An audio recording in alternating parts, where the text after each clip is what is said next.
All right, what's up, everybody? I am on my buddy's podcast this week, and we go over NBA, music, and Bad GraFx gaming. I decided to record the podcast, so you can check out Kult of Pop. Everything's down below. Spotify, Apple Tunes podcast, whatever. I'll have everything linked below. Check out my buddy's podcast, and I hope you guys enjoy. Wow. Kill people and bang hookers.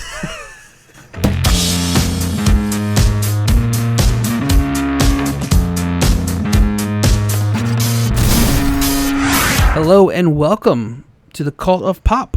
My name is Brian Stevens, and with me is a very special co-host. No Travis Mikole today. I gave him the day off. I have 1/3 of Bad GraFx gamers. Did I say that right? Oh yeah, yes you did. Jared. Should I use your whole name or? I don't care. People are weird about that. No, I don't care at all. All right, we'll just. There's always Facebook. There you People go. can stalk you and troll you. I'll just say Jared. Jared, it's weird too because when my wife was like, "Who's coming over?" I was like, "Jay," and she's like, "Okay." She knew who Jay was, and then I was like, "Oh, Jared's here." She's like, "Who? I thought you said Jay was coming." I said, "It's the same person." She's like, "You said wait? You said?" I was like, "It's Jared. Jay. It's the same thing." How's it going, man? Pretty good, man. How have you been? Good. Excited to have you on the show. We talked about this a couple of times and just never followed through with it. Are you excited? Is this your first podcast you've been on? Pretty much. I tried one on my other channel, but it was, my first podcast, yeah. We had talked about that. You had asked me some questions, and I kind of forgot to follow up with you. Well, this will be fun. Hopefully you'll learn something. Maybe you can take it back and start your own podcast. But you're maybe wondering like, who is Bad GraFx Gamers? Why is he on? Jay has a YouTube channel that we're going to link to in the show notes. We're going to talk a lot about Bad GraFx, but we're just going to talk about some video games today for the most part. And then we're going to end it with a little bit of NBA talk because Jay and I are avid NBA fans, and I haven't talked NBA on this podcast in a long time. So we have a list of items we're going to talk about. But before we get started, I want to read an email. So you can always email the podcast at cultofpop@gmail.com. Cult of Pop with a K, of course, cultofpop@gmail.com. Drew Mascherelli. So Drew has actually been a guest on this podcast before. He hasn't written in a long time. I think he was in Europe for a while. Glad you're back home safely, Drew. He writes in, "Dearest Brian and Travis, provided he's on the next episode." Travis isn't here, so Jay, you're going to have to answer these questions. Oh, God. Before I got into film, music was really my first love. Brian and I have discussed how Built to Spill's Carry the Zero is the greatest song ever recorded, and Modest Mouse Fire It Up was once referenced on the Midnight Film Review. But other than that, music hasn't been talked about too much on this RSS feed. What do you guys listen to? All-time favorite songs, bands, albums, etc. Favorite new releases this year? Embarrassing guilty pleasure? Stay safe out there. Drew Mascherelli, future veteran of the streaming wars. You're welcome for my service. So Jay and I talked about this a little bit before the podcast. I think we're going to both be in agreement. We don't listen to country music, really. I'm not a fan of country. Nope. Both fans of hip hop. So I guess let's start there. Who's your favorite hip hop artist? It's tough. It's a tie between Eminem and Yellow Wolf. Never heard of Yellow Wolf. Yeah, funny enough, he's kind of a country rap artist. Oh, wow, really? Yeah. Okay, so you referenced Hobson in one of your videos that I was watching. I like Hobson a lot. Yes. I just stumbled upon Hobson. He's good. I'm a fan of Hobson. Actually, a pretty big. He was influenced by Eminem. I've read. Yeah. He's been around for a while too. He's been around since like 2011. Yeah, he's not a new artist. He's got a lot of albums though. Yeah. Drew, to be honest with you, I don't listen to a lot of new stuff. I was looking at the top 100 releases, and I would say probably the only new album or even new artist that has released a new song this year that I listen to is Bon Iver, the II album. Jay, do you know is there an album that you listen to that's new this year? Two albums that are awesome. MGK's Hotel Diablo. That was absolutely phenomenal. And NF The Search. NF is also awesome. I just recently found out about NF too. Yeah. You like the white rappers, huh? Hobson. Okay. Hobson's not white. Good point. Yeah, there you go. Good point. My all-time favorite. I mean, you already said Built to Spill. Have you ever heard Built to Spill? Nope. I mean, they're still around playing shows, but they were big in the early 2000s. Huge Built to Spill fan. I like Modest Mouse, the Shins, a lot of indie rock, I guess. Who's your favorite artist all time? All time? Or top three? Top three. There we go. I like top three. I like top three. Probably in no particular order. Do you want to order? You got to put them in order. Put her in order? Yeah. Probably Modest Mouse is probably 3. Nice. Tupac is probably 2. Nice. And I would say The Who is probably my favorite band of all time. Nice. If I had a top 3, I would say The Doors, number 1, Pink Floyd, and then Aerosmith. So all classic rock. All classic rock, yeah. Drew, you wrote this email, but you didn't tell us your favorite bands of all time. What's going on? You love music so much, but you're holding out on us. You're not telling us what you like. Here we go. He referenced most embarrassing guilty pleasure. I know what mine is. As soon as I saw it, I knew it. You go first. You know what? I want to take back my top 3. I think number 1. I'm scratch The Who. I love The Who, but it's probably Prince. Nice. And a guilty pleasure though, Crowded House. You ever heard Crowded House? No. Hey Now. I'm not gonna sing it. Hey Now, you're a rock star. No.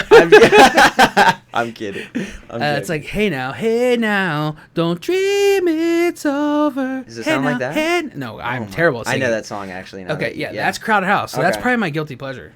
Okay. Wow. Guilty pleasure. The Spice Girls are on my iPod. Stop. Spice World. And I know all the lyrics to their first CD. Okay. That's my guilty pleasure.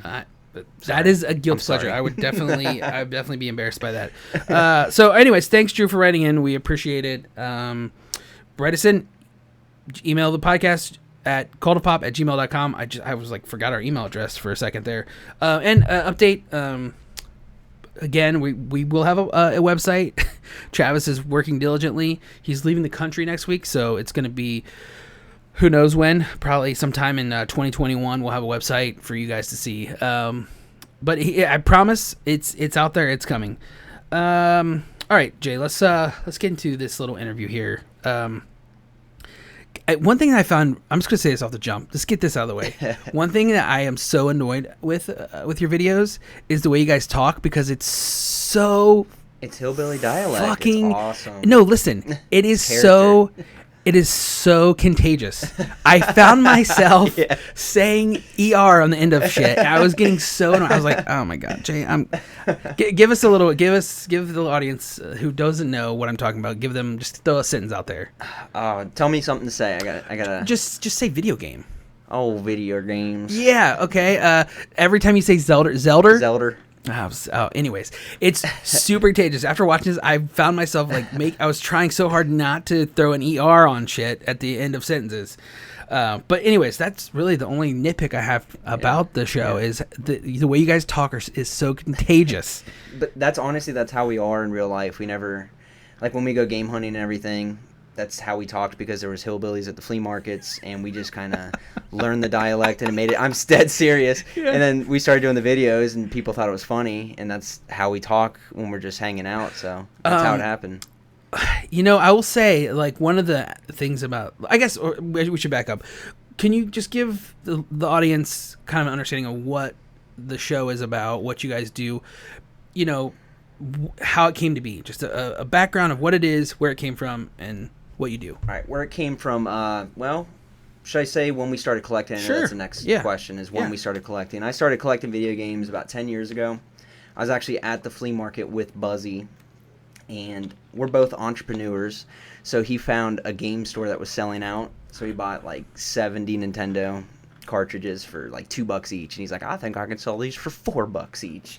And I'm making fun of him, you loser, you're buying old video games. And then I'm going through it, and I was like, oh man, I had this when I was a kid. And I was like, hey, can I buy this one off of you? And he snatched it out of my hand. He's like, let me figure out how much it's worth first. So after that, we just started buying, just buying to sell them because we could make money on them. And then after we actually found, where did we find that at? We found a ton of games. I can't remember where we found it at, but we sold them, made a ton of money, and then after that, it was just all about collecting, because I saw so many games that I played when I was growing up, and I was like, this is actually kind of cool.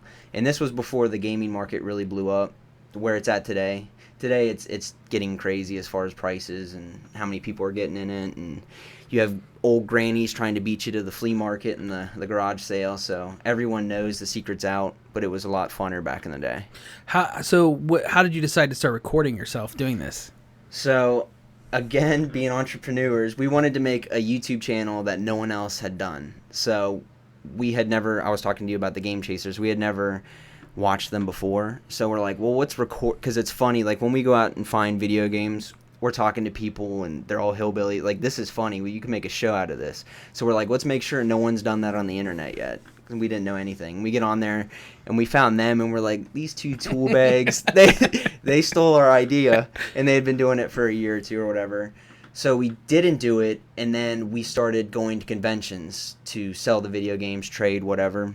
We're like, this is what we should record. No one's doing this. So we wanted to give like the point of view from the seller instead of the buyer.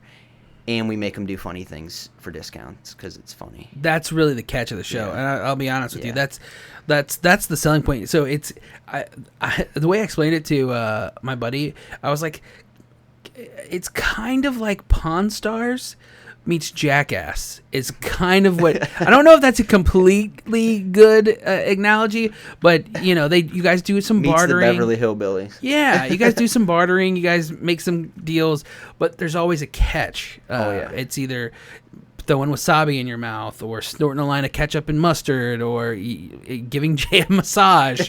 And I'm not. This is all. This is all in the video, right? I'm not making this stuff up. Yeah. This is what it is. But one thing I found that was like it was super interesting is I feel like it. You said before the podcast, like, this is just kind of fun. It's like what you do. And it does seem like it's not scripted in any way. You guys seem like you're just having a good time. You're just hanging out. Do you script any of this stuff before? I mean, no. As far as going to conventions and all of the pranks, we have a prank box, so we have a good idea. It's really how willing someone is to do it. So we have our really bad things. We're like, no one's going to do this. But then you get people like, oh, I watch your show. I want to be on it. We're like, you're doing this. And that's how we get like the really extreme ones. But yeah, it's not really scripted. We know what we're going to do, but it's just all improv. One thing that was like appealing to me about starting a podcast with Colin was like, him and I would just hang out and talk about movies. We like going to see movies together. And I found out like he was as big of a nerd when it came to movies as I was. Like watching you and we should say who is the rest of Bad GraFx? We have Buzzy and Wyatt. Yeah, and so we'll get some backstory on them in a minute. But my point is, like, you guys just seem to be hanging out. It doesn't seem forced at all. Like, you guys are obviously friends. You guys all obviously like rib each other and give each other a hard time. Like how to get under each other's skin. So that's kind of the appealing part to me is like, these aren't just like random personalities that are thrown together. You guys get along until you don't, or like, and you guys don't really ever fight, but you can tell like, I feel like you annoy Buzzy more than anything. Oh yeah. Yeah, you're like, yeah, you would agree. I mean, we like to annoy each other. Yeah, it gets them upset, and those are the buttons we push. So, because originally it started out with just you and Buzzy, right? Yep. And then you brought in Wyatt. Just tell me how. So how do you know Buzzy, and then how do you know Wyatt, and how that all came together? I know Buzzy through Jody. She's best friends with Alexis, which is now his wife, and I actually knew Alexis before I knew Buzzy, and that was probably about 11 years ago. And we met through mutual friendship, and I think honestly one of the first times I met him was at the flea. If I'm not mistaken, it was that day. That was one of the first. Wow, if not the first. It was love at first sight. That might have been. It's crazy. And I was calling him a nerd first day. There's no turning back. As far as Wyatt, I believe Wyatt was his brother's friend, and then he knew he was into games and he was watching our videos. And we just brought him on one of our voyages. I forget where, and he just fit in. He's a good guy. He's a really good guy. At what point did you guys decide to do conventions? Like, you said that that was like kind of the thing that took the show, like that you were like, oh, this will make the show different. But like, what made you just say like, let's just go to conventions? Well, we went to one Midwest Gaming Classic, and we saw like all the people there. There's like 7,500, 8,000 people that go to it. and we're like, man, these vendors are making some cashish. Oh yeah. So we have all these. Yeah. Another Bad GraFx gamers. We have all these games, and this is where it's at. This is fun. So that's pretty much how we got into that. You recently on one of your videos, one of the newer videos, you kind of talked about how like it's not as fun as it once was. Is that including the conventions, or is that just collecting games in general? So it is. It's more or less I'm burned out on the conventions. They're still awesome. We have a ton of friends that we go and see. We just do quite a bit less. We know which ones are good and which ones are close. Because, I mean, we were going to Portland, to Dallas, to Florida, to Syracuse, and just everywhere around the country. And it was tolling because we were driving to all of them except Portland. But, we did 16 in 1 year. I mean, think about that. And we did that in 7 months, a 7-month span, and working full-time jobs and getting the games. And there's a lot more that goes into it than just bringing them and selling them. You got to clean them, test them, right. This, that. So, I mean, there's a lot of work. But, no, the conventions are still awesome. We always have a good time after with all of our friends and stuff, too. Do Buzzy and Wyatt feel the same way about the conventions? Or yeah. Wyatt, not so much, because he just kind of started going. He's only been doing it for a couple years. Right. So he still likes to go. But he just had a kid, and it's wearing on him, too. The ones that are far away. I mean, if he probably wouldn't go to Dallas if he had to drive. That's 16 hours. Yeah, I drove to Dallas this year. I actually drove to San Antonio this year. Really? Yeah. That's even farther. Yeah, it was terrible. We've done that 5 times.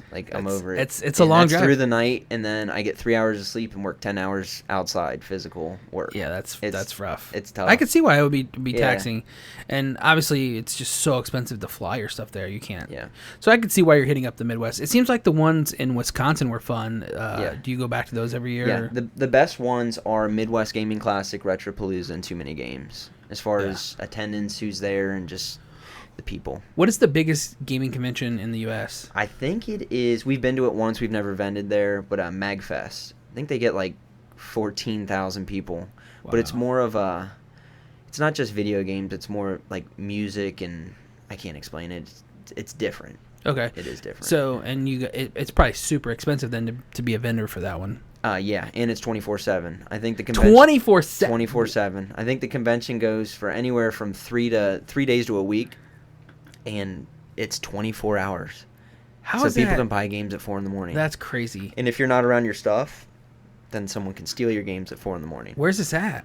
That is in Maryland. Forget what part of Maryland. That just seems bananas. It's near Baltimore, I think. But that just seems crazy. What's your favorite part about going? You said seeing friends and stuff, but is it making the deals? Is that your favorite part of actually going to the conventions? I just like talking to people that are interested in the same thing as I am. When you find someone that's into video games, because it's kind of a stigma sometimes when you tell certain people that you collect video games, they're like, nerd. Yeah. Yeah. So like you were saying before, I didn't tell you when we worked together that I did video game.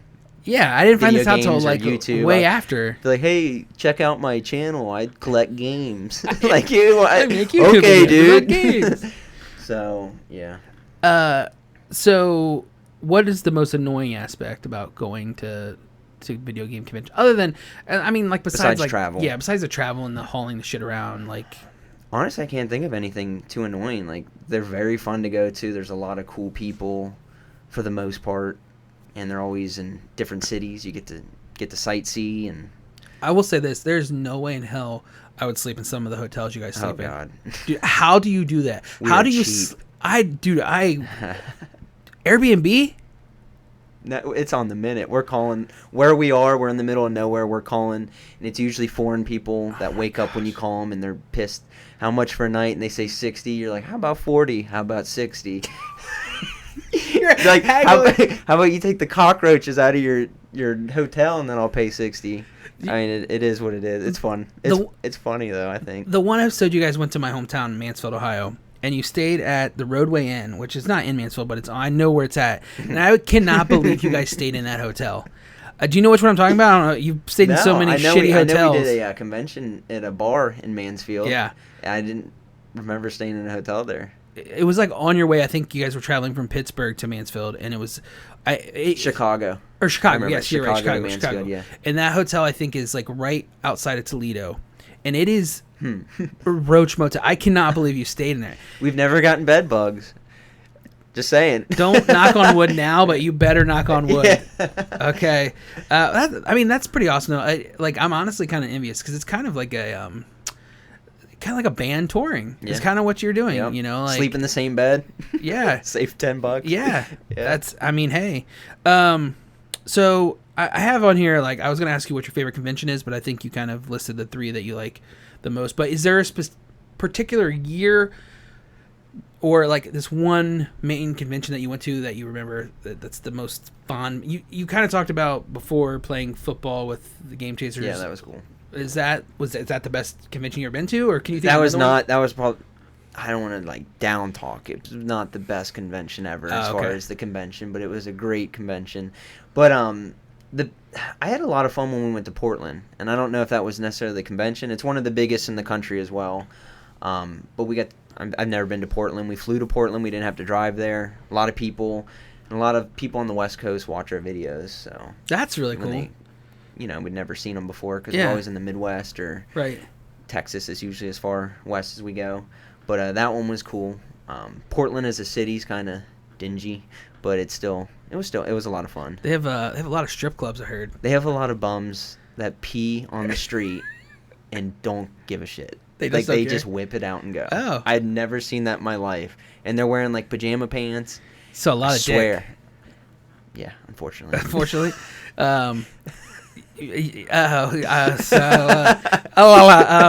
So all right, I've always wanted, since I've been watching your videos and I knew that you collected, what's the best find? I know you've went out, I know you have some very rare games. I mean, I remember the first time I was like, wow, this dude is really good. You took a picture of stadium events and you set it on your dash. I was like, oh, he has stadium events? Nobody has that game. I know somebody who owns this game. Yeah. And then NBA Elite 11, which, oh my God, I played that demo so much. That game sucks. It's so bad. I remember that's actually Buzzy's game though. He let me have it for a video, but he got it a few years ago. Oh man, I sat there. I remember that game in particular, being with my roommates. It was right before I met my wife and we moved down here.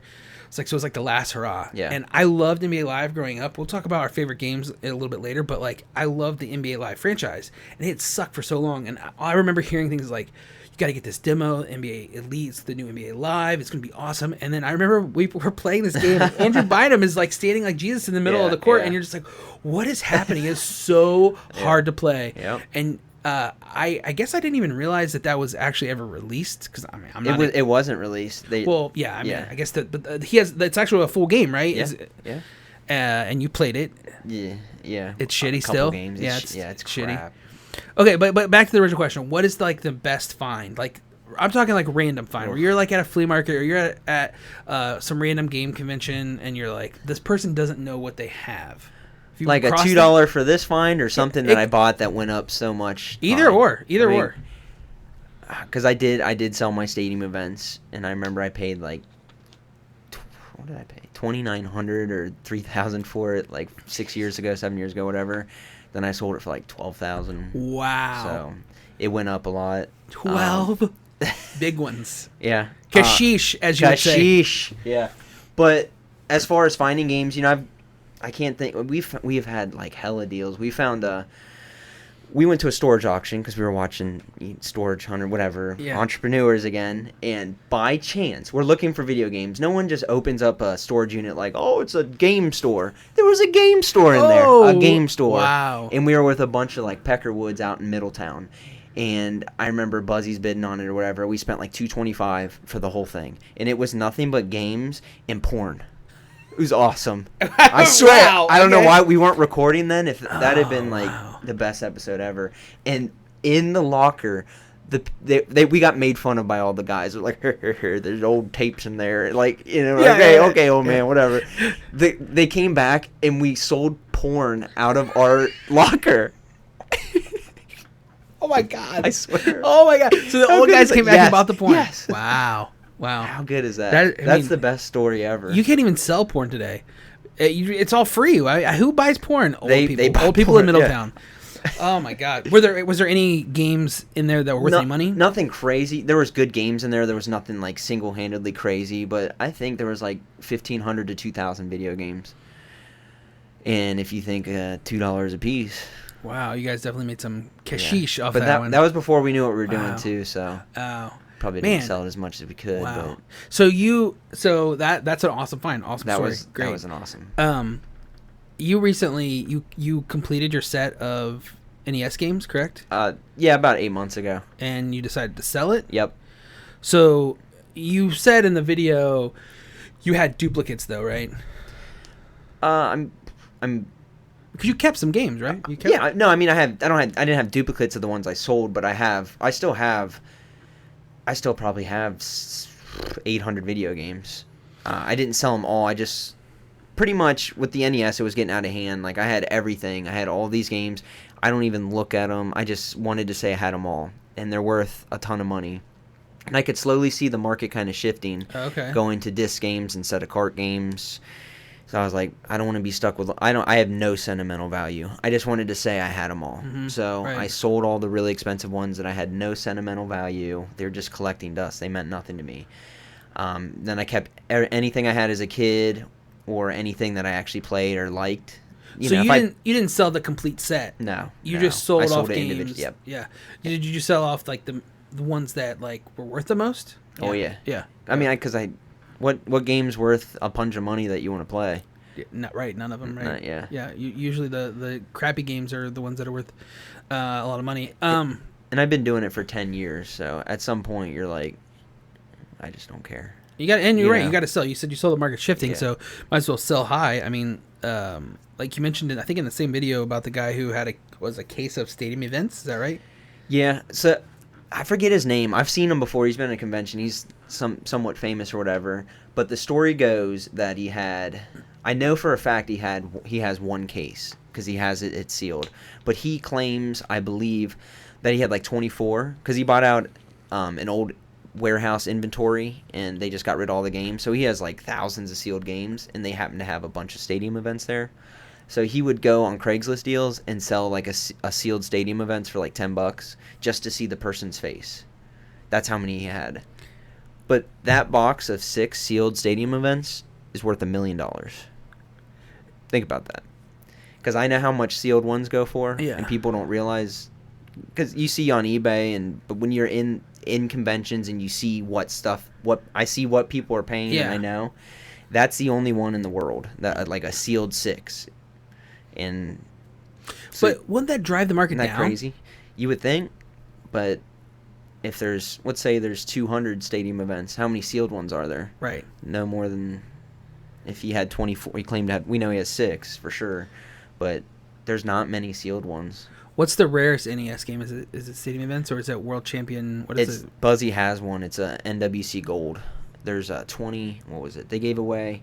So NWC Nintendo World Championship in 1990. They went around and they had 90 participants and they did the game and whoever won something, whatever. Yeah.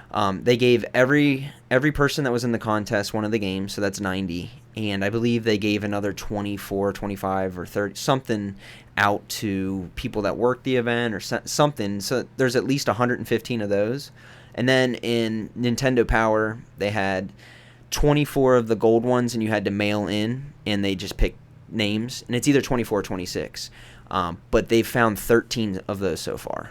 So there's 13 of those known. And he has one. And he has the second highest graded one, if not the number one. I think it's 1 or 2.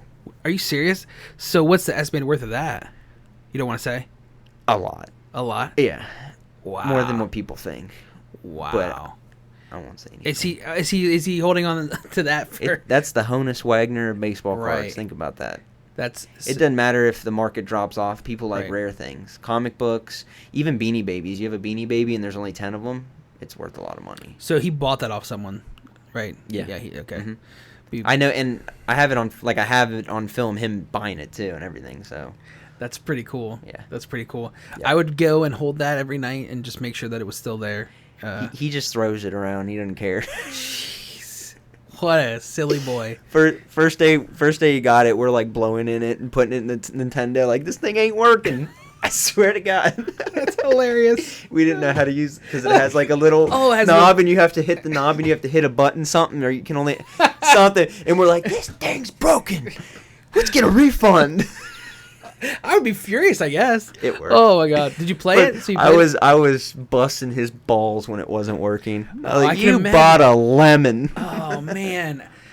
Not that anyone's ever gonna play it, but if you have something that valuable, you want to know it works. Yeah, of course. But, yeah.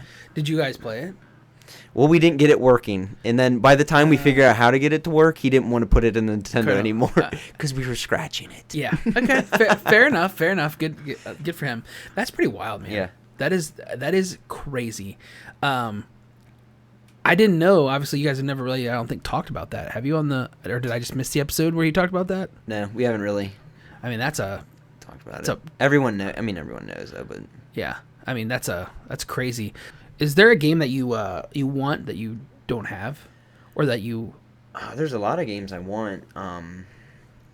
Is there one though? Is there one? What's the? I want an NWC Gold. You want it? Okay. Well, of course. Okay. Yeah, of course. It's like just to own or just to play or. Yeah, to own. What's your? That would be it. That would be it. Okay. Well, no, I take that back. If I could have one, there's actually a rare. Okay, let me take everything back. There's a game that's more rare than NWC Gold. And I don't know the story on it. I just know someone paid $20,000 for it, and this was back in like 2000, between 2005 and 10, and it's Nintendo Campus Challenge. I've heard of that. Okay. And no one ever talks about that. And look, like someone has that, and they're gonna come out. There's one that will be 7 figures possibly. Like, wow. Yeah. And I don't know what it looks like. There's not a picture of it. I don't think so. I don't know if it's like this big. I don't know. When you put out your NBA Elite video, I searched like the rarest games, and I read just a little bit about it. Yeah. I saw that there was only one. That's the kind of thing where I'm just kind of like, there's only one. Like, there's, you know what I mean? It's like that's like the Mona Lisa. Like, there's no like the what is the Nintendo Championship? What's it? What is it? NWC Gold. Gold. I mean, there's 9 of those, so that's like somewhat attainable. Yeah. Like, there's 9 of them. Like 13, whatever. It's all right. 9, 13. It's odd numbers. Yeah, I mean, but that's attainable. Like, that's something you could possibly run across or get, you know. And you can still find them in the wild if they know there's 10 or 11 out there. That literally, there's probably some in Granny's garage. Yeah, there you go. Like literally somewhere. Right. There's only a few, but they're out there. What do you think of? So, I can't remember the name of the documentary, but there was a huge documentary. I'm guessing you saw it about the ET game. You know what I'm talking about? Oh, I thought you were gonna say a different one. What were you? What did you think of? I forget what it's called. It's the Quest for NES. What is it? I haven't seen that one. Where he gets all of the games and he has to get all the games in 30 days. Oh, I know. Yeah. Okay. I've met him and everything. I just can't think of what the actual movie's called. Yeah, I know what you're talking about. I haven't seen the movie, but I know what your documentary you're talking about. But do you know what I'm talking about? The ET. I believe I watched that and I stopped watching it right away. Like it was boring or something. Well, because they talk a lot about like the closing of Atari and like how that game like caused Atari to close. It isn't until the very end where they actually go to like the spot where they're supposed to be buried. They found them. Yeah, they found them. Yeah. What do you own that? Was that something you want to own? One of those? Yeah. Out of the landfill? Yeah. That'd be sweet. Yeah. That'd be sweet. Yeah, but there's probably a lot of those. Oh, is there? Is it not worth anything? I don't. It's probably worth. No. I mean, if you could prove it was out of the landfill, it would probably be worth more. But really. But yeah, there's so many of them. But speaking of landfills, I want to go back with NBA Elite. Okay. That's the thing. It was recalled from EA Sports or whatnot, so they could have a warehouse full of thousands of these that they could just release or sell to somebody, and then that would drop the price of that game to like dirt. So that's the risk you take with that game. So they know there's about 10 of them right now, 10, 15, whatever, but if someone comes out, and my gut feeling is there's a bunch of those somewhere. Is there a game that's on the market like that's been released in like the last 5 years that is approaching that type of rareness? Has there been a recall or has there been a limited edition? Nothing. That's the thing. It's never. I don't think it's ever going to be like it was because everything's mass produced now. So there's no chance. Well, there's a chance, but unless it's super limited from the developer, like I have 10 of these and that's all you're getting, or when the new Xbox comes out and they give 100 of them or 10 of them to their employees, then that'll be mega expensive. But no, as far as video games, I don't see anything being as expensive as the old stuff. So I had a Sega Saturn growing up. Why is that not worth more? Oh, it's where you got games. I don't have them anymore. I gave them away. I gave them to my cousin. That's where the money is. The games. Yeah. I had Saturn and Sega CD. I had Joe Montana football, and I had a Sonic game. I only had like one of the Sonic games worth a lot. It was a Sonic. I can't remember. One of them's worth some good money. I don't. Yeah. And he's like a metal Sonic, and he's jumping up. I don't have that one. I don't know. Okay, that wasn't one. Yeah. So, but is the console worth anything? Yeah, I mean it's a black Saturn. Yeah. Like $50, $60, $70. Oh wow! I mean, wow, I wish I had that. I would. Yeah, it's with anything, it's always the games because, NES or a dime a dozen. Yeah, TurboGrafx not so much, but a dime a dozen. You can get the systems wherever. It's the games that people want. Yeah.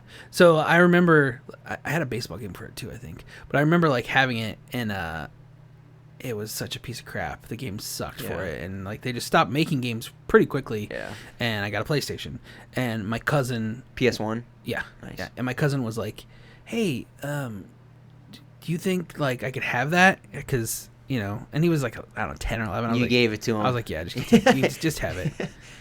Didn't have it foresight. Yeah, I mean, I didn't think that. You don't think, especially like in my opinion, in like the 80s, 90s, like I didn't think that like video games were going to be like the next baseball cards. Like that's why they're so expensive, because people didn't know it, but now people know that there's a possibility, so everyone's taking everything in, getting sealed games and keeping them and storing them. So where do you see game collecting going? Like you said, you saw a shift in the market. You're kind of like I don't, you're not out completely, right? You're still going to keep doing Oh no, this. I still collect and everything. I just didn't want expensive games under water pipes just waiting for a disaster. Yeah. The game Trust me, I know. We'll look in my other room. I see the game market with the.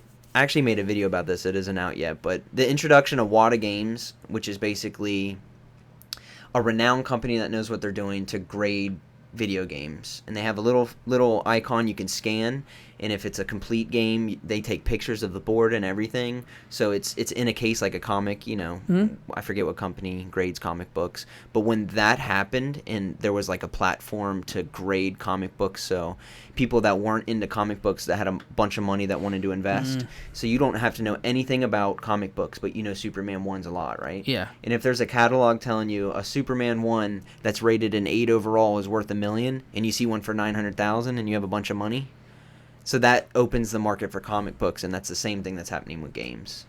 So graded stuff is what's going to be next, and all the other stuff is just kind of going to go down. If you don't want to answer this, or you feel uncomfortable like being the guy who informs me about grading of video games, how does that work? How do you grade a video game? Obviously, if the label's torn or there's like written on, or it's got like cum in it. Skeet, as you would say. That's a 0. That's a 0? That's a strong 0. No, I'm just kidding. Skeeter, not Skeet. Skeet. Okay, Skeeter. So, like, what do they grade games based on? Okay, so WADA grades them. I think there's 5 categories. Sorry to stop you real quick. Let me ask you. It obviously probably differs whether it's a cartridge or a disc. Right, yeah. So they'll grade cartridges, they'll grade complete in box, and they'll grade sealed games. And I believe their competition, VGA, which they're into toys and like everything, so people didn't put much trust into them, because you could send 2 identical games in and they'd come back with different grades. So the people, it's a good company, but WADA's where it's at, and they'll check the plastic. If it's a sealed game, they'll check the plastic wrap to see how clean it is, if it has wrinkles in it, if it's tarnished, if there's a sticker on it. They'll check the box underneath to see if the box is perfectly straight, if there's an indent in it, if there's any discoloration from standing in the sun, what have you. And they do all of these different things, like a ton. They make sure it's real. So you're not, there's a lot of people.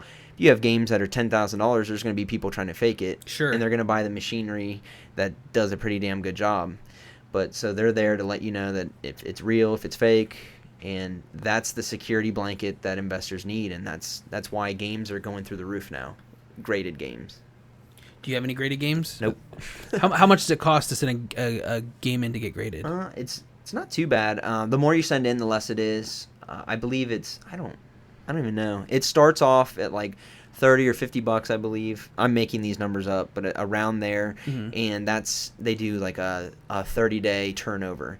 But if you want it done and sent back in the next 5 days, then that's like 10 times that. So it's how fast you want it done. Oh, right, yeah. They have different categories, but I'm not sure how much.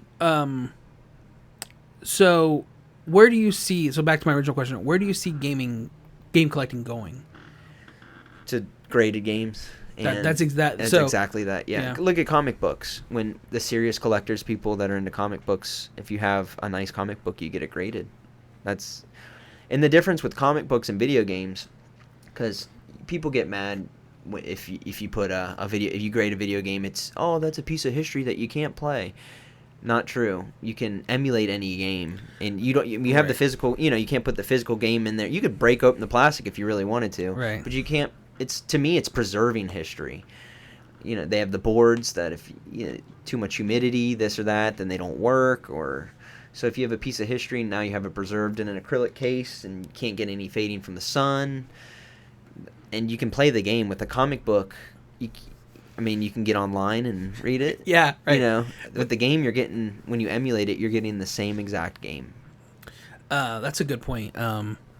Emulators are like the thing now. They're awesome. They are. They're really... I like having the actual thing, but it's way easier just to have it all there. Well, ready. it's of course cheaper. It's easier to like have an emulator too. That's the thing, is like it's cheaper and it's easier. Like, I almost bought a Raspberry Pi. Yeah, those are pretty cool. That had like they have everything. It had every Nintendo game, every Sega game, and I think every PlayStation 1 game on it. Yeah. And it was only $75 or $100 or something. Yeah. Why would you not do that? Yeah. Well, I didn't do it because my wife said no. But you'll be playing games too much. Yeah. Well, it's funny. So I have the Nintendo Mini or whatever. Was that what it's called? Mini, whatever. And I wanted it so bad, and she was like, "Oh, okay, we got it." You can emulate that. You can put all the games on that. Yeah. Oh, you can. Yeah, you can hack them and put everything on there. We're not going to do that, Nintendo, if you're listening. But later we'll talk about that. What you pay Nintendo royalties because you bought the $100 Mini from them, and they made 10 million% on that. So they're making money. They're good. Right. But it's funny. We plug it in, and she's like, "Oh, this has Zelda on it," and I didn't realize she was such a huge fan. And she she played for 4 hours straight. I didn't get to play any. I'm like, okay, well, you just keep playing because I'm marking this time down for later when it's my turn to play. That's funny. And she was like, I'm going to beat Zelda. She ended up not beating it, which is hilarious. And I still tease her like, when are you going to finish Zelda? But it was so much fun. It was such a blast from the past. Like, it was a brilliant idea. But like, now I think about it, I should have bought the Raspberry Pi because it would have been much cheaper and I had 300 times more games than what come on there. Did you buy a Mini when it came out? No, because they were really expensive, and I had all the games. You're like, I held out. I was like, stupid. No, I think they're awesome, and it's a good idea. But no, I would get one if I found one cheap. I had all the games. I'll sell you mine for $100. For $100? Out the door right now. I have the box mint condition. 99. All right, well, let me snort this line of salt right here. Do 50 push-ups, 20 crunches, and then chug a beer. All right. Anything else you want to say about game collecting before we move into our top 5 games of all time? Is there anything that you really wanted to get out on this podcast about game collecting, about Bad GraFx, about Buzzy, about Wyatt, about video games?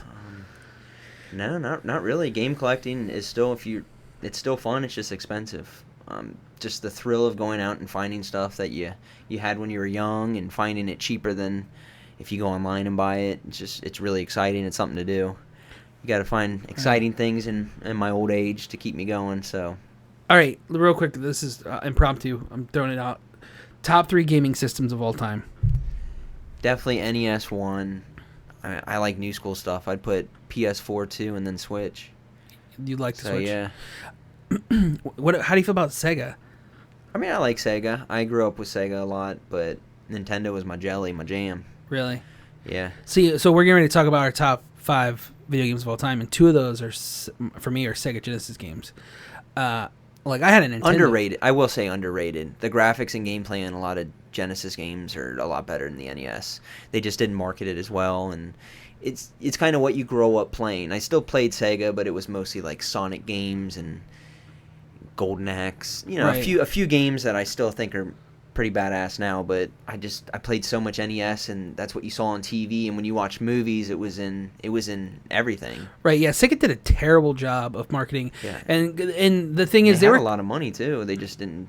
They were that buffer kind of between NES and Super Nintendo was fine, but I think that like the 64 kind of took it to another level. Yep. And that was like the last gasp of cartridges, I think, right? Am I right? Yeah. I mean, the Switch is cartridges, whatever, but they're more like SD cards. Right. But I guess yeah, that's a good point. I didn't Yeah. really think about that. But I mean, you went straight from 64 to Sega tried to do the Saturn, and then you had GameCube, and then, I forgot about the GameCube. And then it went to which the GameCube was kind of a failure, right? I mean, which well, I see game as far as like gaming in 5 years, they're not gonna, because GameStop's going out of business. For sure. They really are, and people are just gonna download games, which to me as a collector and just. I'm like, you're selling yourself short. Like, you could play the same game, and you could have it in front of you. You want to go to a friend's house, bring the game. You want a friend to borrow it. Here you go. Right. You're, like, buying something tangible. But they charge the same amount for the same game, but they're making more money. That kind of bugs me. Like, if you're going to sell me a download copy, give me $5 off. Something. You know, Yeah, something. right, no, I know right. you're making more money. Yeah. It's way more convenient for you. And then what if my system crashes? They say, well, you can back it all up, or we have an account of what you have. It's just, to me, that's old school thinking, I guess, but that's the way it's going. So I don't know if you know this, but my buddy, and he's on the podcast sometimes, Chunk the Punk. He has he has a video podcast, Afternoon Yap with Chunk and Dinger.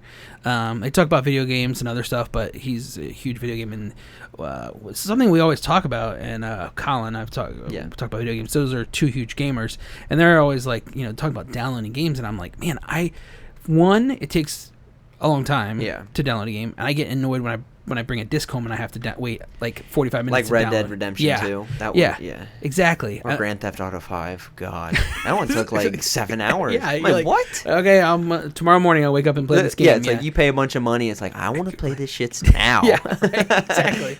But it's like, so in most of this, and that's the thing, is like most of the games are the disc is just a key to let you download the game anyways. Right, yeah. Pretty much, yeah. But it's, to me, honestly, I'm with you. Like, I will be one of the last person beating the drum. Like, I'm not downloading a game. I'm not doing it. And I refuse. I refuse to. Like, there was Cuphead on the Switch, and I want Cuphead so bad. Do you know? I've heard of Cuphead. Colin's talked about it. It's like 20s filmography, and it's your little cup, and you shoot out of your. It just looks badass. But I was like, I want a physical copy on the Switch. I'm holding out. I don't think they've released it yet. They're gonna, but you can download it. I'm gonna wait. But see, and that's a game I really want to play. Couldn't that potentially push having a physical copy of a game in the future could be like end up being rare because people are downloading it. So more people are downloading. Good point. And then I didn't think about that. you buy the physical copy, and it's like, oh well, I have something that is that is a good point. But I think there's too many people that are gonna have the same mindset. But that's actually a really good point. Unless they make a limited amount of we're gonna make 10,000 physical copies, pre-order, everything else is downloadable. Then honestly, it would make more sense for them to do that and say, hey, we're gonna charge extra $10 for the physical copy. That's fine. Yeah. And that's what they should do. Just to me, I know they're making money hand over fist. Just give me like a little bit money off if you're not gonna give me a physical copy, and it's just so much easier for them. And I agree. I'm with you, man. I'm going to stand on this hill with you. I'm just stingy. Jared, we're going to stand on this hill together. We're going to buy physical copies only. I'm with you. Let's do it. Yeah. We're cutting our wrists right now and putting it together. So I'm not doing that. I'm just kidding. That's a blood bond. All right. So we're going to talk about our top 5 video games of all time.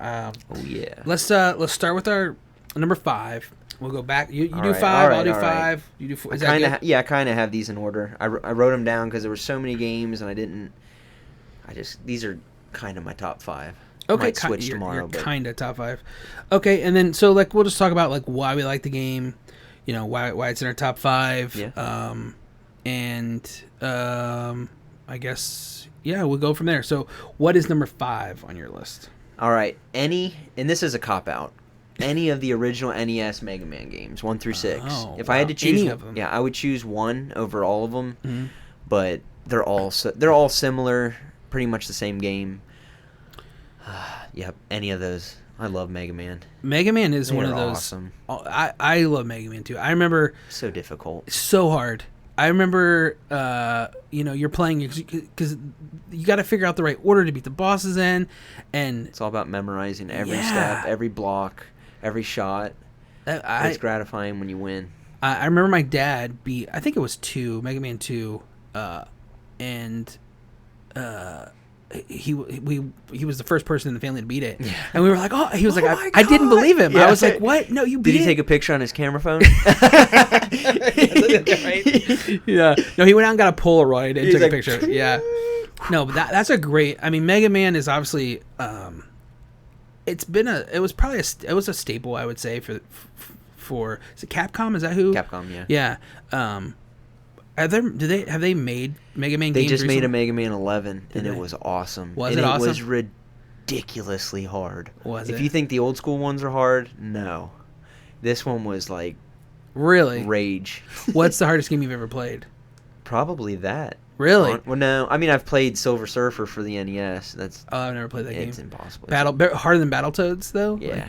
Oh, yeah. You can't beat Silver Surfer. It's impossible. Really? No. Unless you have hours and hours and hours of time to dedicate. No. Is it like it's a shooter. You're just the Silver Surfer shooting and stuff shooting at you. It's a side-scrolling shooter, and you get hit all the time. It's one hit, you're done. Battletoads is I've never played that obviously, but Battletoads is so incredibly hard. It's hard, but it's not that hard. Have you beat Battletoads? No. Oh, okay. I'm talking like I've beat any of these games. You know what's another hard game? Is the Back to the Future game.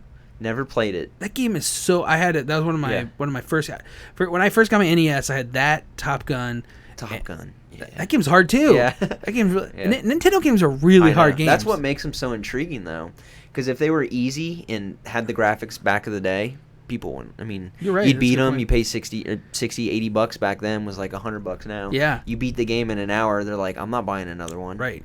Yeah. I would put that game. I would put like Back to the Future. I'd put away, and I'd be like, okay. Yeah, this will be the time. And I would get to level 3, and I'd be like, that'd be the farthest I'd ever get. And I'd be like, oh my god, I'm on level 3. Like, what do I do? All right, so that was your number 5. Yeah. Any Mega Man 1 if I have to. Okay. But any Fair of enough. those. I mean, like you said, they're all pretty awesome similar. too. Yeah. And they're tons of fun. And there's a Mega Man on them. I think there's 2 Mega Mans on the Nintendo Mini, if I'm not mistaken. So number 5 for me is any Resident Evil game. No, I'm joking.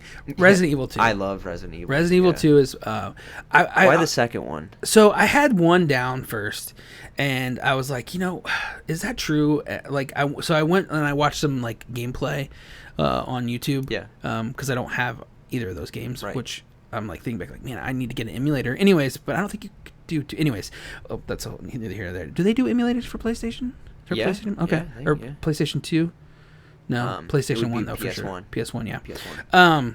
So I started looking. I was like, I just had more. Like, I remember playing Resident Evil 1, and I'm being scared out of my mind. Yeah. And the graphics are so bad. You go back and you're like, why am I scared of this dog? Yeah, exactly. But I never beat Resident Evil 1 as a kid. I beat Resident Evil 2, and I remember like that accomplishment and being like, I beat a Resident Evil game, because that was Resident Evil 1 was known as a hard game back then as to beat. And I think that just like the fact that there was 2 scenarios, like there was multiple endings, there were multiple characters to choose.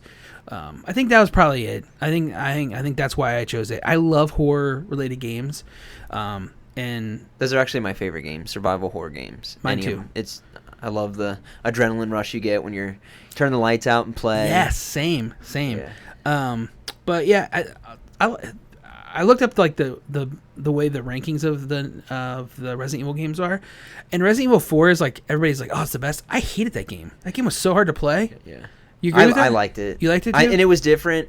If I had to rate one out of the series, it'd be Code Veronica. For the PS2. Yeah. That was hard. That was hard. I don't think I ever beat it. I put many hours into it. I don't think I ever beat it, though. I never beat Code Veronica either. But the one thing I didn't like about him is when you went through a door, it'd be like, and then you're like, oh, I got to go back. And it's like, you're like, come on, man. Let's go. Let's go. Yeah, the cut to the door, yeah. So that's my number 5. I love all the Resident Evil games that I've played. I haven't played them all, but at this point there's like 20 Resident Evil games. There's a ton of them. But I think Resident Evil 2 is probably my favorite. What's the scariest game you've ever played? Because I have a good one. Amnesia. probably. Oh man, I never played that. I feel like I know that game. I looked up the gameplay once. Why do I know that? It's on Was it on PC?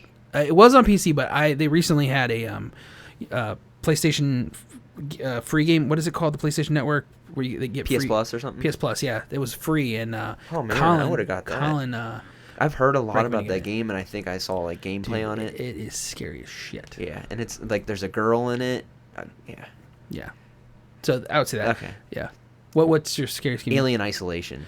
I God. bought that game Because you can't, if you have your mic set up, you can't breathe because the alien's creeping around and you're in the locker and you're like, Oh, really? And it looks at you and you're like, I bought that game and the disc was scratched and Really? I couldn't play it. I bought it for like $3 at GameStop. buy it again. Okay, So I good. will. It's so good. It really is. It takes a little while to get used to, but once you're in it, it's good. Okay. It really is. All right. What's number 4 for you? 4 is probably your 4 too, because I know your list. Oh, okay. There it is. Last of Us. Oh, no. Wasn't your number 4? Nope. Okay. My list Love got this all jacked game. up when I sent it to you for some reason. Really? Yeah, I sent you in notes, and you have an iPhone too. I don't know Yeah. why, but it's I have all an weird. iPhone from 1980, so. So Last of Us is your Number 4, yeah. yeah. Yeah, it's so good. I'll just go ahead and skip. Last of Us is actually my favorite game of all time. Oh, really? I love man. Last of Us. You mentioned the horror aspect of it, or the horror survival games, but that's And it had a story. the story. The story is what That's- made it. Yes, that's what sold it for me. Yep. I've never cried playing a video game, Jared. Wait. I cried playing Last of Us. Did you see the trailer for the second one? Yes. Speaking of which, quit teasing. Like, put the game out, What? or I'm going to protest I and know. not buy it. When's like, it coming out? Who knows? Because it was Like, supposed to come out. they're done. They made The Last of Us in 2013, so it's been 6 years. Yeah, which too long. Which is respectable because they're probably going to make this game awesome. But I'm looking at quit it right now. teasing. When's it coming out? it's supposed to come out the first quarter of next year. Well, see, it was supposed to come out last December, and then it got pushed back. It looks like. If they want to make money, they'll release it in like November, because then you have all the Christmas sales. Yeah, you have right. It's probably what they're probably doing. It doesn't say. Dirty. We don't know. We don't know when the release is going to be. It needs to come. It needs to come out soon. Yeah. Yeah. The Last of Us. The seriously, that story is the best video game story that I can ever remember. I don't know if I cried or not in the very beginning. I was just like Dude. I know my mouth open like, whoa. I wasn't expecting that. I was not Like, I was expecting like, it at I've heard a all. lot of good things. And I'm like, this game isn't good. I was like, this just looks like a shitty game. And then I'm like, oh my god, that's rough. It was so jarring. Yeah. The first 20 minutes of that game. Even it's my like, dad played that game. Wow. Like my dad, Yeah. 60-year-old man. It's like, here, you play this game, and he started playing it, and he liked it. I don't play through games with stories like. I don't replay them a lot, like especially like newer games. I don't. It's a lot of time and effort to put in to a game with a story like that. I've replayed Last of Us probably 4 times. Really? Yeah. I think I've played it twice. Yeah. And I've never done this before. My wife hates video games, by the way. Amanda can't stand video games. Really? Well, Besides Zelda. that she can't beat. Games that she, I'm just kidding. Games that she likes to play, Right, she yeah. likes. But like she loves Rock Band. She loves Zelda. She loves Rock Band is fun. If you get a bunch of friends together. Oh yeah, it's a blast. I suck at it. I I'm do sitting here too. like this, acting like I'm I Jimi suck Hendrix. terribly at it. I don't hit a single note, and I'm just like rocking out. I always sing. Crowd's I'm terrible. the crowd's booing. Yeah, every other. Ooh, get this schmuck off the stage. But I made her watch the beginning of that game because it was so powerful. I Yeah. was like, "You got to watch this," and she was like, "Why are you making me Yeah. watch this?" And the graphics. Well, I never played it on PS3. I played the remastered version on PS4. So that was my first taste of it. The graphics were pretty Amazing. good for Yeah. PS4. Yeah, so knowing it was a PS3 game. that's your number 4. That's Yep. my number 1. Such a good game. It could easily be number 1 too, but So I'll go to my number 4. My number 4 is NBA Live 95. why 95? I figured it was because that was the one you played growing up. It was the one I played when I was And growing up. who was relevant in 95? Shaq. Was it Shaq, Michael? Hakeem.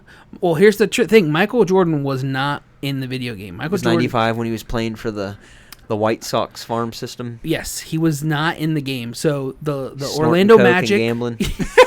Exactly. Smoking I'm cigars. gonna retire because I want to, or I got caught. Yeah, I didn't get suspended. I swear. No, so I I love that game coming up. What's this? Is that 95 is Sega? Yeah, it was Sega. So what would happen was I would have, teenage boys. I was like 12 or 13 at the time. We'd have, we'd have summer parties. We'd have, people, our friends come over, and we'd set up tournaments, and we'd like pick like random teams, and we would play all night and see who would be the champion of NBA Live 95. So NBA Live was probably the first basketball game I ever played. So I'm guessing you never played NBA Live 95. No, I don't think so. So I pulled it up on Wiki here, and the interesting feature of this, it is notable for being the first NBA video game to not feature Charles Barkley, as he was holding out signing a license agreement due to lack of pay. So he wanted to get paid to be in the game? Yeah, and he wasn't, or he wasn't paid enough. enough. Who I don't like? Charles Barkley. I don't like him. You don't like he's such a tool when he talks.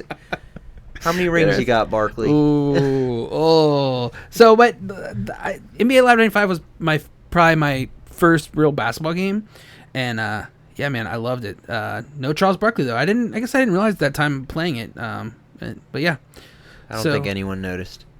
No, I'm just kidding. I'm just kidding. That was a joke.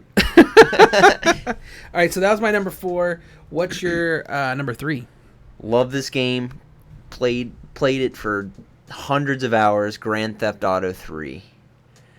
Yes, that was like the first open world. Yeah, and that created the segue for video gaming today, pretty much. I mean, dude, that game was so revolutionary. Awesome. Like, I remember the first time I played it was at a buddy's house, and I remember literally this. We smoked a lot of weed, and we just sat there and played that game for hours. Like, that was a game that you could just sit there and just. And I was like, I can't believe I'm killing people and sleeping with hookers in a video game. Yeah. Funny story. I had the first Grand Theft Auto. Was it on PS1? PS1, and it's like you're just driving a car over. Yeah. Yeah. That game not fun. No. That game sucked. 3's where it's at. Yeah. Yeah. Another hard game. That game was really hard too. Yeah. That's one I beat. What was your favorite thing to do in Grand Theft Auto 3? Well, kill people and bang hookers. It's embarrassing if I'm not mistaken. Or you know how it had a kill count? Yeah. I'm pretty sure I had that over 1 million. Like and the way you do that is I believe I got in a tank or one of the big trucks, and I would just for hours just run people over. You're like, I'm gonna get this. I thought it was so cool. Oh man, that's so funny. That's hilarious. I don't think I ever got that high.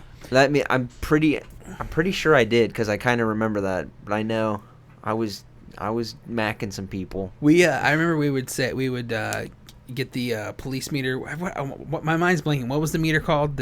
Where the police come, like, It's your crime meter. It's how bad, or it's your wanted level. Yeah, wanted level. Yeah. So we'd max it out. So then they send in then it's SWAT's coming in shooting you. You can't get away. We would see like who could last the longest once that started going off. God, that was such a fun game. Yeah. Good choice of 3. I don't know why I didn't even think to put 5's close too. I played a lot of 5 and a lot of Vice City. Those are my favorite. But 3's the best, I think. 3 is the best, I think, too. I liked 5. I like 5 is San Andreas, right? 5's the one that just came out. Oh, I haven't played 5. I mean, it was, you had 3, then you had Vice City, then San Andreas. Okay, I can't play really 5. remember 4.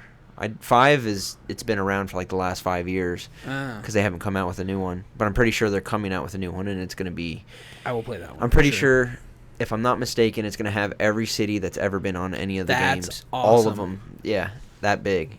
That's awesome. Yeah. I loved San Andreas because I loved getting the hang glider and then just crashing into stuff. Yeah. I don't know. It was just fun. Great game. So I have another sports game for number 3. Nice. RBI Baseball 3. You ever played RBI Baseball? I believe so, but on the NES? This was on the Sega Genesis as well. RBI Baseball 1 was on the NES. Well, it had 1, 2, 3, 4 on the NES. Oh, so okay, maybe, yeah. I don't know. I didn't. But they also had it on the Genesis too. They had the 3 on the Genesis. Yeah. I don't remember 2 at all. I remember playing 1. I love that game growing up. But the thing I liked about RBI Baseball 3 was, I think the game came out in 90 or 91. It was 91, I think. Yeah, it was 91. So it had all the rosters for all the team in 91. But, Jay, it went all the way back to 81. Nice. So it had the pennant winners from both leagues. Nice. Each team 81 all the way up to 90. So I love... So you had the 90 Reds. Yes, I love being the 90 Barry Reds. Larkin, Chris Sabo. Yes. And you could... So, we... And the other thing that was cool is, like, we would always play... And for whatever reason, Cecil Fielder for the Tigers, he like, destroyed the ball. And you could hit the ball so far it would go out of the park. And it would be like 525 feet. That's fun. We loved playing that game as a kid. We would me and my buddy would bet a quarter per inning. So whoever won the most innings, we'd have to pay up at the end. So, like, you know, if you tied that inning or whatever, it would just carry over. I thought you were talking about pot there for a second because you smoke with your other friend. No. We bet a quarter per inning. No. I was like 9 years old. I had a QP after that game. we were smoking meth then. Oh, God. Yes. Breaking Bad. Yeah, we were Breaking Bad at 9 years old. God. Playing RBI baseball. Okay, so that was my number 3. What's your number 2? Number 2 had to be a Mario game in this. Yeah. Mario 64. I knew you were going to pick a Mario game, so I intentionally left it. Because I feel like you could pick any Mario game and put it on your list, too. Just like Mega Man. Pretty much, yeah. But I chose 64 because it was the first open world Mario game, and I put more hours into that than any of the other ones. I played a lot of 1 and 3, but Mario 64 is awesome. Just to get all 120 stars and see Yoshi at the top. Did you ever beat it? Never beat that game. Okay, I love that game. I love that game too. You kind of choose where you want to go. Yeah, it's just cool. I would always get stuck. It's hard too. Yeah, I would always get stuck in different places, especially when you had to like rocket yourself up. That's a game that I feel like you kind of needed a book to, or a cheat to, because I would always just give up because I would just get so frustrated because I get stuck. My favorite Mario game is 2. Okay, I love 2. Okay, I do. A lot of people dog it. Yeah, I know it's weird. It wasn't supposed to be a Mario game. It's a sprite of another game, and they just put Mario characters in it. That's why it's so weird. But the bosses and the art in 2 is so cool. It's the coolest art. It is. All the bosses, everything is so cool. I remember getting that game, and it had kind of like a different shape to it. Yeah. It wasn't the same shape as the normal carts, and I was like, what is this? And then I remember like playing it and just being like, this game is awesome. I would play that game. Like, probably I'd come home from school and play that game for 2 hours, like just every day. Yeah. Have beat that game. Have beat Mario 2. I don't think I beat Mario 2. It's hard. I used really to get hard. Stuck in the sand when you had to go down and jump up. You gotta know the warps in that one. Yeah. That's the key, honestly. Trying to play that game all the way through. 3's kind of a cheat. You can warp to level 8 Yeah. within seconds, and then you're about Yeah, 3 is also. I love 3, but 3 is also like a classic. I feel like 3's probably known as the best one. Yeah, I would say that's probably remembered the most fondly. Yeah. Of people because it was just, I don't know, it didn't seem like 1 and 3 were on the same system. Right. You know what I mean? Yeah. 3 just seems so much better. Yeah. But what was the movie with Fred Savage when? I don't know, but whether it's the Mario movie? Yeah. I never saw that. I remember as a kid I saw bits and pieces, and I've always like intended to go back and watch that movie. But it's not good, but you should watch it. I will. They have the power glove. And CGI. It doesn't like electric come down, and it's just cheesy and corny. And yes, absolutely. Power glove. Fred Savage. Oh God. That's awesome. Yeah. So. What have you? So what's the new one? Odyssey, is that the newest one? Yeah, that was good. That was a new take on it. You talked about that, I think, on a video, didn't you? Maybe, possibly. I don't know. I feel like maybe it was when you guys were counting down. You know why we're counting down the top 100 video games of all time, and you were like, "That game is awesome." Yeah. I mean, Odyssey. It is. That's another one I didn't beat. I got most of the way through, but then I just kind of quit. That's the thing with Switch games. Like, there's so many, and I just don't get through them all. It's similar to, isn't it similar to the 60-foot, oh my gosh, the one on your list? Why can't I mean, kinda, sorta, but not. I don't know. The 64 just has that retro feel. You're at the castle and everything, and the Odyssey, it's weird. Like, you know, Mario games can be weird, but Odyssey's weird. Like, you're in New York, and oh really? I don't know. It's weird. I've never. That's played why it, I like it. Yeah. So yeah. You have it. So, do you like the Switch then? Yeah. absolutely. It's like my third favorite system. Really? Oh yeah. Interesting. So I guess I should do well. So my number 2 is Shadow of the Colossus. PS2 game, right? PS3 game. PS2 game. Maybe on PS3 as well, but no, I don't think it was. I think it was PS2. They just released it for PS4, and I played it again. I never played that, but isn't it like the Roman or Greek god, and he has the big axe, and you got the giant mythical creatures? It's not God. It's kind of like God of War. Yeah, you don't have an axe. You have a sword. Okay. So what happens is you wake up, so what happens is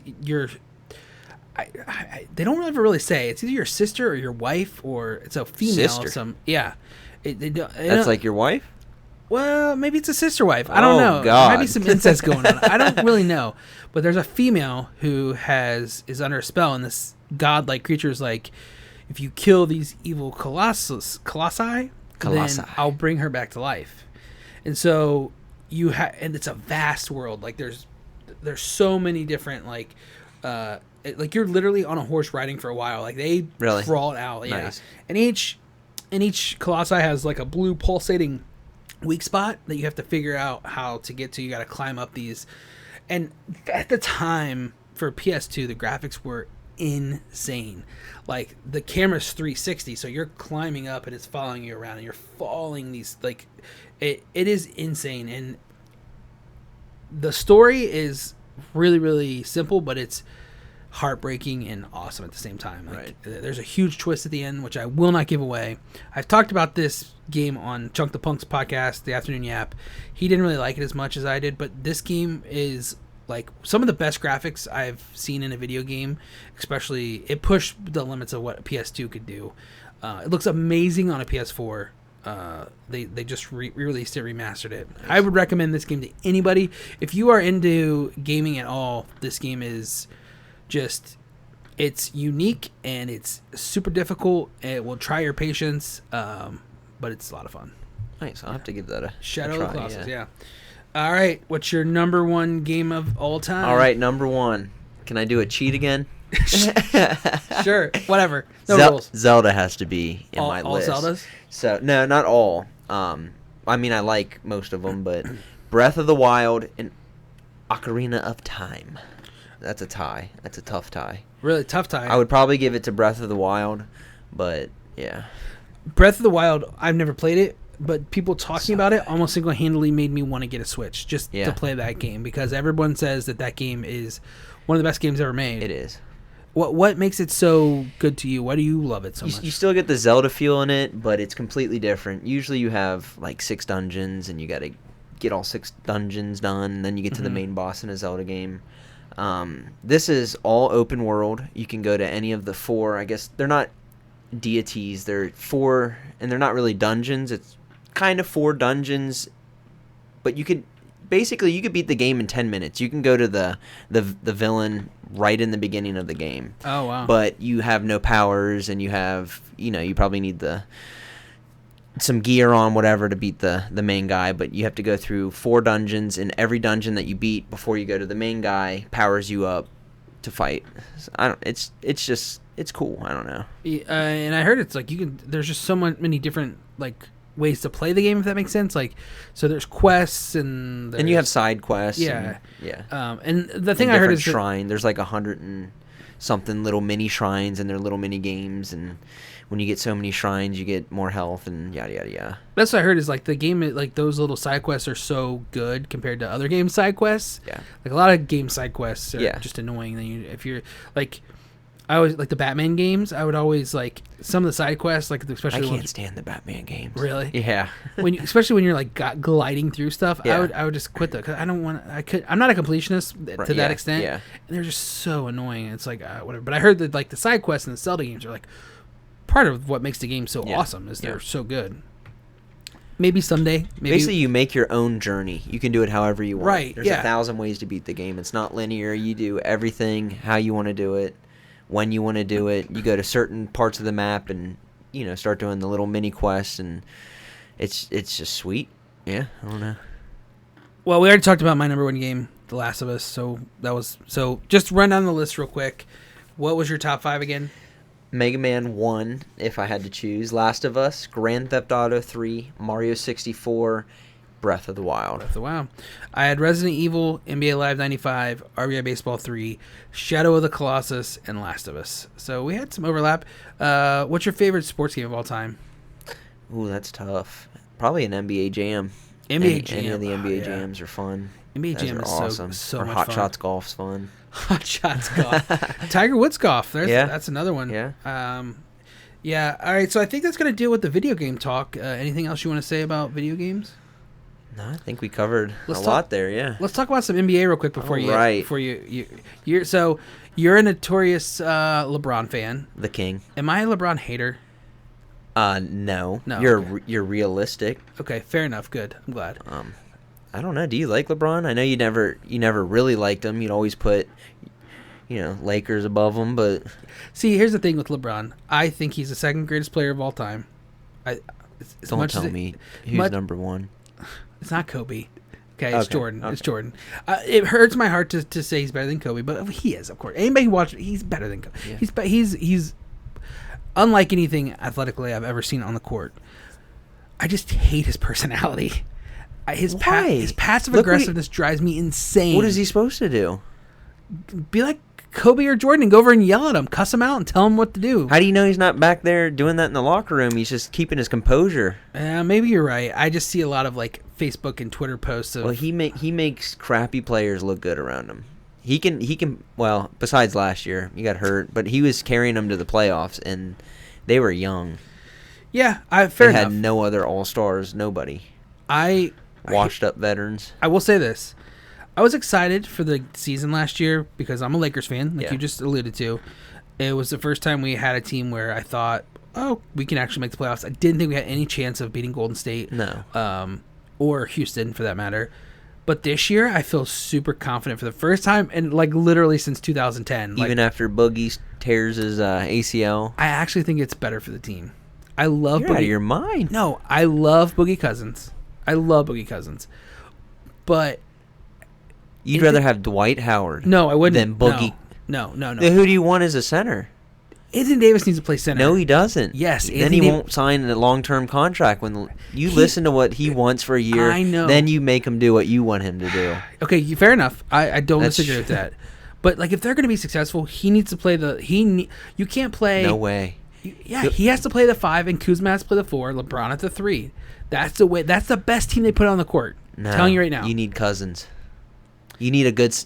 LeBron shine. He's never really had a really good center. Imagine LeBron with I guess you could if you put Anthony Davis at the 5, but yeah. But then, what good is an all-star center when he's hurt all the time?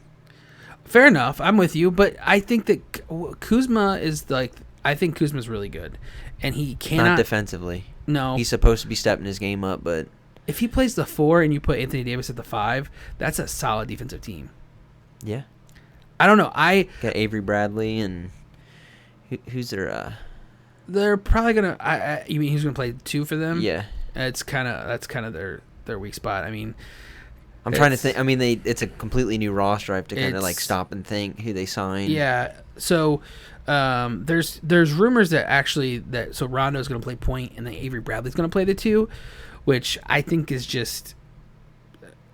I mean, if you do that, you're not gonna have very much offense. What? Braun and Brow and Kuz? But you're not having 3 shooting. scorers. You're not having shooting.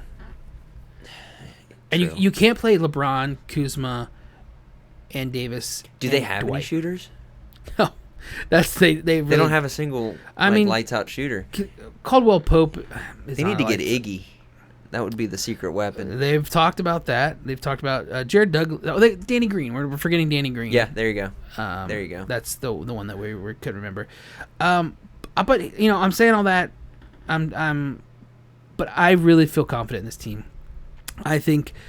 I'm not going to go on a limb and say that they're going to win the title this year, but I think there's a good chance they at least make it to the Western Conference Finals, if not the finals.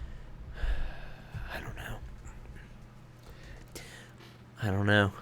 Okay, so I'm just unsure because you have 2 injury. Well, Braun isn't really injury prone. He got hurt last year, but you have one very injury-prone player, Yeah. and you're one player from getting hurt from not even making the playoffs, possibly.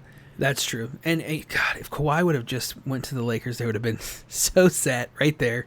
Boom. You know, if Kawhi didn't want to go to the Lakers, that's fine, but don't play us. Or not us. Like, I'm a fan. I'm a fan of Braun, but don't play an organization like that.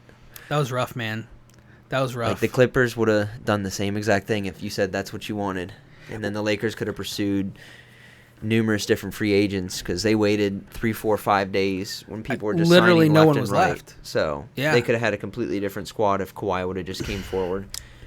Yeah, and and who's like, I don't want the teams talking about anything I said. And Magic opened his mouth. He said we had a good meeting. I'm not going to be a Laker. What kind of baby shit is that? That's not true either. That was just an that was a excuse. scapegoat. That was an excuse. I know what he was. He was trying to play the Clippers. Like, I'll go to the Lakers if you don't get Paul George. And he said, I didn't even want Paul George. I just wanted another All-Star.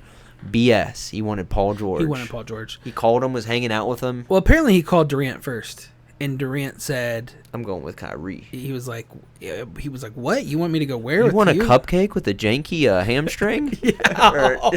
or Achilles? Oh, man. That's funny. But yeah, apparently he was like, I'm going to Brooklyn. So Paul George was the next. I think that the Clippers, Kawhi and KD would have been dirty. That's like a healthy KD. Yeah, that's. Speaking of, I don't like KD's attitude. He's a great player. I just don't like him. I feel like he's changed, man. I feel like he changed. Yeah. I mean, it seems like I would say that Golden State probably feels the same way that you do. Yeah. Like. Yeah, they shouldn't have played him though.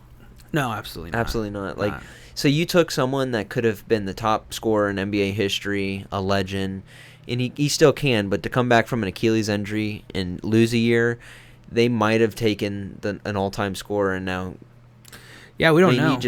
You ruined a legend. It's not like I don't know. We don't know what's gonna happen. I mean, that's the thing is Achilles players don't come back the same. Right, and he's skinny. He's the type that would come back from it. He's just like lighter, skinnier, seems more agile. Like Boogie came back and was playing all right. I don't know. We'll see. He's definitely, even if he plays 90%. What do you think about Harden and Westbrook? How is that gonna work? Who's gonna hold the rock? Dude, that's a game. I don't think I want to watch them think play of that. ever. Who's going to hold the rock? Westbrook's not going to give it up. Harden's not going to give it up. That's his team. Yeah. What's Chris Paul doing? He's at Oklahoma City. What is he doing there? Why would you play for that crap team? They're not going to be good for at least 3, 4, 5 years. They have so many picks. They're going to be ridiculous. And I'm sure eventually they're going to trade Chris Paul for picks. Eventually. Who wants a 32-year-old all-star? I'm with you. I don't want to say all-star, but 32-year-old making 40-something million a year. Yeah, it's going to be rough. And he gets hurt all the time. He is the most injury-prone player. Never proven himself in the playoffs postseason, ever. Miami was trying to make it work. They were trying to trade for him. They wanted to take his contract and a first pick. They weren't going to give anything. Right, we'll take his contract. Yeah. Give us one of those picks you got for Westbrook. So who's coming out of the East in your opinion? Ooh, got to be Bucks. And Giannis is my second favorite. Like, Giannis is mesmerizing to watch. He's awesome. I think Philly's got a shot, but I'm with you. Philly. If I had to pick Philly only got better, honestly. Yeah, Lose adding Butler, Horford. take Horford. Yeah. They signed everybody else except who did they lose? Redick left. Yeah, Redick. went to New Orleans. But I mean, I think they're better. I do too. Oh, I do honestly. too. I think they're. I don't like Butler. I think he's a cancer in the locker room, and I mean he's a good two-way player, but he doesn't. I don't think he's as good as. I mean, I don't know. I'm with you. He everywhere he goes, he doesn't want to be there. No, he didn't want to be in Chicago. He didn't want to be in Minnesota. I mean, why would you choose Miami though? When you could have gone to the lake anywhere. Why would you like? He wants his own team. I think is it. He wants his own team. So congratulations, you get to be a 5th seed and you get to lose in the first or second round. Yeah, but he's getting the Miami Beach bikini women. Yeah, imagine that. I got a beach house and I don't care if I win. Right. I mean, honestly. I mean, I'm the king of Miami right now. He is. I mean, he's really their only good player.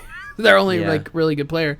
I think Philly. I would pick right now. I'd pick Milwaukee to come out of the East. I was really shocked that Milwaukee didn't come out of the East last year. Me too. Honestly, I'm surprised the Raptors won it all. Yeah, and that was a perfect storm of events. If they didn't lose KD and Clay, like. What was that, game 6 or 7 when Clay went out? 6? 6, yeah. They would have won that game. They had the momentum. They were winning that game. It felt like they were gonna. It felt like a dagger as soon as he did it. I knew he blew his ACL too, and I was just like, because he got. I did it first because of his face, and then he got up and he shot his free throws and he ran back, and I'm like, what is he, Rubber Man? He is the toughest player in the NBA. I'm telling you right now, Klay Thompson. Everybody says I think he's a top 10 player, top 5 player. Like I think he's one. Top 5. Maybe. I mean, he's up there. I think he's better than people give him credit for because he's in Steph's shadow. And he's a two-way player. He's one of the best defenders in the league. He's top 3 in 3-point shooting. He's just not good on ISO. That's it. You're right. No, okay, I'll give you. I'll say. I mean, top 10 maybe. You put him on like LeBron's team. He's scoring 40 a game. I would love to have him. That's why I wanted Clay to go to LA. Out of anybody, I wanted Clay over Anthony Davis until he blew his knee. Then I was like, okay, Haiti. Okay, Haiti. So before we wrap this up, what are you looking to, like? What would be? Obviously, we both want the Lakers to win. You're a LeBron fan. Yep. Cavs are my team, but they're embarrassing. Yeah, they're embarrassing. What are you most looking forward to this season? Is it watching Zion play? Because I mean, that just the Pelicans in general. I want to see if Lonzo. I think Lonzo is better than people give him credit for. I just don't know how good he is, and I think if he's not shadowed by LeBron and he has a good season where he's not hurt and he has a team. I think Ingram's good too. Yeah, Ingram's soft. You think so? He's good, but I think he's a little soft. Not saying that he's not a good player, but yeah, I actually like the baby Lakers. I was like I was happy to get Anthony Davis, obviously, but I was sad to see Lonzo. If you could have kept one of the 3, who would you have kept? Kuzma. I'm thinking Lonzo. You think Lonzo? Yeah. If Lonzo could shoot, but if his dad wasn't around, and that's the other thing. I'll take Kuz. Yeah, I like Kuzma. I think Kuzma's a good player. I think he's the most motivated player. I think he's ready to learn. That's why he's so good. Everything he's had, he's earned because he wasn't sought after. He's like a 27th pick. Yeah. So I don't know. I think I like the Lakers' chances. I'm really excited for this NBA season just because of everything that happened in the offseason. Yeah. Maybe at some point we'll have an NBA podcast where we can. That would be talk about. That would be awesome. Get into some in-depth analyses. All right, Jay, tell everybody where they can find Bad GraFx. Tell us where we can find you on the internet. Anything you want to plug, now's the time to do it. Oh, yeah. Facebook, Twitter, Instagram, YouTube, Bad GraFx, spelled GraFx, gamers. That's it, yeah. That's where you find us. Thanks for being on the show. Was it fun? Did you enjoy yourself? Yeah, it was. Yep, I loosened up. I was nervous at first. Nah, you killed it, man. Then it was awesome, so yeah. All right, well, thanks for being on the show. Remember to email the podcast, cultofpop@gmail.com, cultofpop.com. Follow me on Twitter at cultofpop with a K. Facebook.com/cultofpop. Yeah, all the good stuff. We'll catch you next time. Thanks, Jay. No problemo.